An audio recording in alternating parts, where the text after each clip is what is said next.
Então começa agora o Notícias do Dia de hoje. Dino diz que existem provas inequívocas da existência de uma ABIN paralela no governo Bolsonaro. Abre aspas, uma agência de inteligência não pode fazer investigação criminal. Fecha aspas, disse o ministro da Justiça e Segurança Pública, Flávio Dino. Nós tivemos um mandato de busca e apreensão contra o Carlos Bolsonaro, enquanto toda a sociedade imagina que o Carlos Bolsonaro seria apenas o mais vulnerável dos filhos do Bolsonaro, que seria por isso o motivo dele ser o alvo dessa investigação. Mas não, o Carlos Bolsonaro pode ser o chefe de uma grande organização criminosa que, dentre outras coisas, instrumentalizou a ABIN para perseguir adversários do Bolsonaro.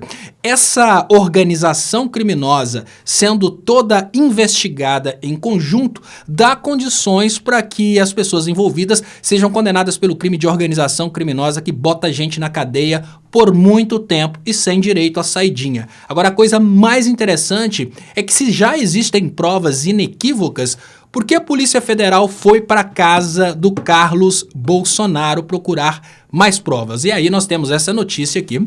Polícia Federal suspeita de vazamento em operação contra Carlos Bolsonaro. Existem duas possibilidades de leitura para esses vazamentos dos dados da operação que faria a busca e apreensão do Carlos Bolsonaro. Uma delas é que a família Bolsonaro, mesmo depois de perder o poder, teria pessoas dentro da Polícia Federal e para isso a gente precisaria acreditar que a Polícia Federal não se conhece a ponto daquele grupo que está investigando esse caso não conhecer os demais participantes e não saber que tem um bolsonarista ali. Eu não acredito nisso. Eu acredito na segunda possibilidade, de que sabendo que o Carlos Bolsonaro e o resto da família Bolsonaro entrariam em desespero por causa dessa ordem de busca e apreensão, a própria Polícia Federal vazou a informação para que os bolsonaros fugissem para destruir provas. A crença que eu tenho é que neste momento a Polícia Federal está produzindo provas de que a família Bolsonaro saiu para destruir provas e possibilitar com isso uma prisão preventiva. Por quê? A destruição de provas, a obstrução da justiça, dá condições para que a família Bolsonaro seja presa agora, nesse momento. Agora, encontrar provas na casa do Carlos Bolsonaro só vai servir para provas do processo, que significa que o Bolsonaro e sua família só poderiam ser presos lá no final, depois do trânsito julgado, coisa que pode demorar mais de 10 anos. Então a opinião que eu tenho é que a Polícia Federal estressou a família Bolsonaro para que eles entrassem em pânico, fossem todos para o barco para julgar provas no oceano e podem ter certeza que se foi isso que aconteceu, a Polícia Federal preparou formas de filmar e gravar que eles estavam ali destruindo provas. Sobre essa questão da interferência estranha na ABIN, o Planalto decide a demissão do número 2 da ABIN. O presidente Lula já havia afirmado nessa terça-feira que não havia clima para a permanência de Alessandro Moretti após acusações de envolvimento na ABIN paralela de ramagem. Então agora é mais um que rodou da ABIN. É lógico, algumas pessoas, como por exemplo o Reinaldo Azevedo, pensam inclusive que o presidente Lula deveria acabar de vez com a ABIN. Eu acho que não é assim, eu acho que a coisa agora é avaliar quais são as pessoas confiáveis para ficarem realmente na ABIN, porque simplesmente acabar com a ABIN poderia colocar o Brasil em vulnerabilidade. E nós somos um país que agora está voltando a industrializar, que agora está voltando a focar no desenvolvimento de altas tecnologias, inclusive produção de navios, encontramos mais petróleo, não dá para ficar sem uma agência de investigação e inteligência, desde que ela não esteja contaminada por interesses internacionais ou até por interesses internos. Lembrando que essas investigações agora apontam para o fato de que a família Bolsonaro arquivou dados de 30 mil autoridades brasileiras em Israel, que mostra que há sim uma conexão desses fatos com interesses internacionais. Então tá aí Casa Civil confirma exoneração do número 2 da ABIN. A função de diretor adjunto da Agência Brasileira de Inteligência passa a ser exercida por Marco Aurélio Chaves Cepic, né? Essa é a informação a respeito do caso ABIN. Agora, a parte mais interessante das investigações a respeito do caso ABIN é que o Augusto Heleno simplesmente desapareceu. Ele usou uma técnica que é muito bem conhecida, que é a técnica Aécio Neves. É aquela técnica de fingir que você nem existe mais, exatamente para que ninguém lembre de você. O Augusto Heleno está muito quietinho, mas não adiantou. Já foi intimado pela Polícia Federal para depor no inquérito sobre espionagem ilegal da ABIN. A Alana trouxe uma dúvida das pessoas a respeito do Augusto Heleno ter foro privilegiado no Tribunal Militar, mas não. Quando um processo está correndo no STF, não interessam os outros fóruns, porque o STF é a instância máxima do Poder Judiciário brasileiro. Então, se está correndo nas mãos do ministro Alexandre de Moraes o processo, sempre vai acontecer por ali. Tudo que for relacionado ao caso ABIN está na investigação do órgão máximo, então não tem foro privilegiado abaixo do STF.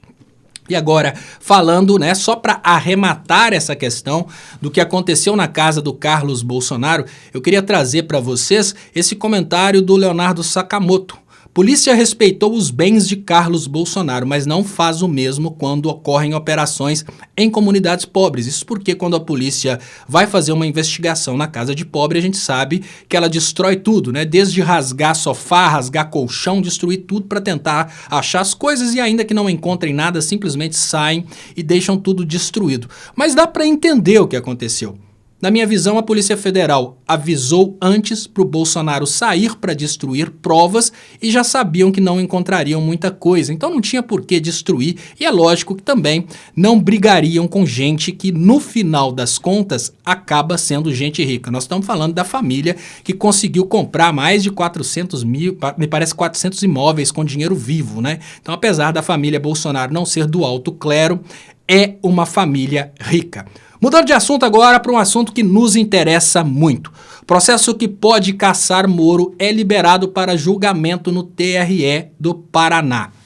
O que aconteceu durante todo esse tempo é que o Tribunal Regional Eleitoral do Paraná, por ser composto ali por desembargadores amigos do Sérgio Moro, mantiveram esse processo sem julgamento. Foram empurrando com a barriga, exatamente como fazem com processos contra o Aécio Neves. Os processos nunca são julgados e eles vão deixando a coisa rolar. A ideia do TRE era, apesar das irregularidades do Moro, deixar o Moro no Senado. Mas o Alexandre de Moraes botou pressão e agora o Sérgio Moro tem que ser cassado. Ele tem que ser cassado porque o crime que ele cometeu foi abuso de poder econômico e não tem como justificar o que o Sérgio Moro fez. O Ministério Público já se manifestou favorável à perda do mandato de Moro. O Moro pegou o dinheiro, que é a verba para a campanha de presidente da República, e utilizou essa verba, essa dinheirama da campanha de presidente da República para se candidatar a senador. Então ele colocou, obviamente, os demais candidatos numa condição inferior. Isso configura esse abuso de poder econômico e não há escapatória. Existem duas possibilidades nesse julgamento do TRE, mas não existe possibilidade do Moro não ser cassado. A primeira possibilidade é que o Moro já seja cassado pelo TRE, que tenha vergonha, por exemplo, de fazer de conta que não aconteceu o abuso de poder econômico. Se acontecer uma coisa dessa, o TRE já caçar o Moro, acabou, o Moro deixa de ser senador e já pode responder, inclusive, pelos processos no âmbito da Operação Lava Jato, esses processos que a gente está entusiasmado para ver acontecer, como do caso do Tacla Duran, como o processo também do caso do Tony Garcia, aquelas questões relacionadas ao uso do Tony Garcia para chantagear autoridades. Se o Moro não for cassado no TRE do Paraná, a coisa não acaba por aí. A coisa vai para o Tribunal Superior Eleitoral, onde o Moro não tem prestígio nenhum e não há nenhuma possibilidade dele não ser cassado. O que significa que quando a gente olha para o Sérgio Moro, a gente olha para um futuro ex-senador em exercício. E quando a gente olha para o Sérgio Moro como ex-senador, a gente olha para um Sérgio Moro respondendo por processos relacionados aos seus crimes cometidos no âmbito aí da Operação Lava Jato, como a venda de sentenças, que foi a denúncia do Tacla Duran, e como também chantagem de autoridades, como é o caso denunciado pelo Tony Garcia. Tudo isso já está no STF, o que significa que não vai ser fácil para o Sérgio Moro escapulir desses processos, como ele sempre fez quando esses processos eram denunciados ali no âmbito do TRF4, onde o Moro tem muita influência. Mudando de assunto agora para uma coisa que repercutiu bastante, uma ONG desclassificou o Brasil, condenando, dizendo que o Brasil caiu 10 posições no ranking de corrupção. Em outras palavras, que o Brasil ficou mais corrupto por causa das indicações do Dino, do Zanin e do Gonê.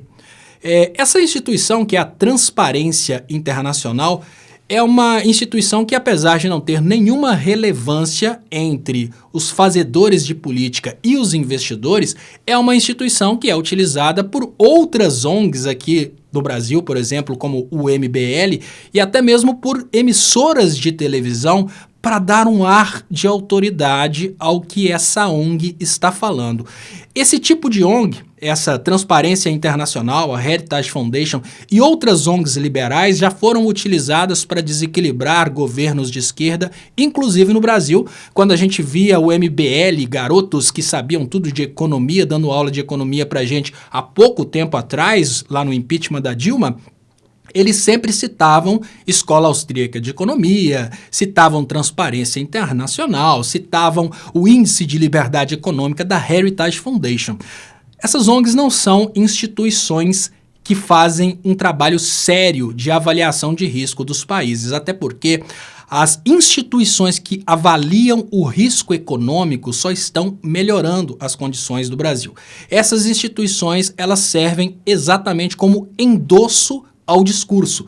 É a mesma coisa de quando uma pessoa fala com você que viu na Globo para dizer que é verdade. Nesse momento, o MBL fala, olha, o Brasil caiu aí no ranking da corrupção, e quem falou isso foi a ONG Transparência Internacional. Mas o que é a ONG Transparência Internacional? Nada mais, nada menos que uma Jovem Pan Internacional. É um MBL internacional que tem ideologia e, uma vez que fala coisas como essa, serve como fomento para a oposição atacar o governo. E aí eu trago para vocês um exemplo.